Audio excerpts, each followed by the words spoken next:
দখলদার ইসরায়েলের হামলায় শাহাদাত বরণ করেছেন ইরানের সর্বোচ্চ ধর্মীয় নেতা আয়াতুল্লাহ আল খামেনি। খামেনির মৃত্যুর বিষয়টি নিশ্চিত করেছে আল জাজিরা। নিজ কর্মস্থলে কর্মরত অবস্থায় বোমা হামলা নিহত করা হয় আয়াতুল্লাহ আল খামেনিকে।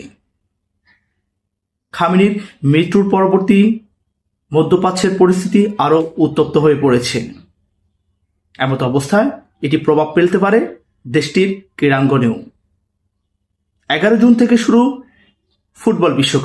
ফুটবল বিশ্বকাপে অংশ নিচ্ছে ইরান। খামেনির মৃত্যু, দেশটির চলমান যুদ্ধ, মধ্যপ্রাচ্যের উত্তপ্ত পরিস্থিতি সবকিছু বিবেচনায় ইরান কি আদৌ বিশ্বকাপে অংশ নিতে পারবে? আর ইরান যদি বিশ্বকাপে অংশগ্রহণ করতেও চায়, সেক্ষেত্রে আয়োজক দেশ ফিফা তাদের অংশ নেওয়ার সুযোগ দিবে? চলুন দেখে নেওয়া যাক আগের পরিস্থিতিগুলো। প্রথমে বলে রাখা দরকার, এবারের বিশ্বকাপ আয়োজন করতে যাচ্ছে যুক্তরাষ্ট্র, কানাডা এবং মেক্সিকো। যুক্তরাষ্ট্র ইসরায়েলের মিত্র দেশ। তার মধ্যে যুক্তরাষ্ট্রের প্রেসিডেন্ট ডোনাল্ড ট্রাম্পের সাথে খুবই ভালো সম্পর্ক ফিফা প্রেসিডেন্টের সঙ্গে। সেক্ষেত্রে বেশ কিছু হেফা পোহাতে হতে পারে ইরানকে এর আগে বিশ্বকাপের উদ্বোধনী অনুষ্ঠানে অংশগ্রহণ করা এবং কি দেশটির কার্যক্রমে অংশগ্রহণ করার ক্ষেত্রেও বেশ বাধা বিপত্তির মুখে পড়েছিল ইরান। ইরানের কোচ থেকে শুরু করে ইরানের ফুটবল ফেডারেশনের কর্মকর্তারা ভিসা জটিলতায় পড়েছে যুক্তরাষ্ট্রে উদ্বোধনী অনুষ্ঠানে অংশগ্রহণ করতে গিয়ে।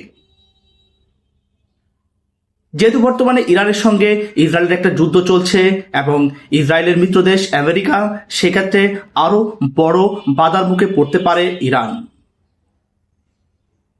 যদিও ফিফার লয়ে বলা আছে, যদি কোনো দেশ যুদ্ধে লিপ্ত থাকে সে দেশের ফুটবলাররা অথবা ফুটবল টিম বিশ্বকাপে অংশগ্রহণ করতে কোনো বাধা নেই।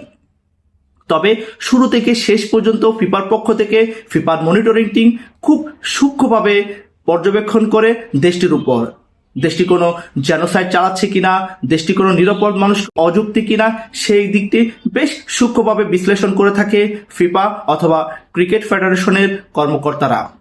ইরান ইসরায়েলের বিষয়টি বেশ কয়েক বছর ধরেই বেশ উত্তপ্ত পরিস্থিতির জন্ম দিয়েছে। সেক্ষেত্রে এখন পর্যন্ত ফিফার পক্ষ থেকে কোনো রকম বাধা বিপত্তি অথবা ইরানকে নিষিদ্ধ করার ব্যাপারে কোনো কথা বলা হয়নি।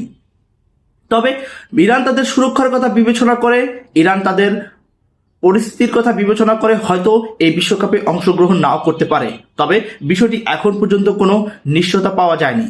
ইরানের ফুটবল ফেডারেশনের পক্ষ থেকেও এখন পর্যন্ত কোনো তথ্য বা বিবৃতি দেওয়া হয়নি। তবে পরিস্থিতি খুবই ঘোলাটে হতে যাচ্ছে, সেটা বলে রাখাই যায়।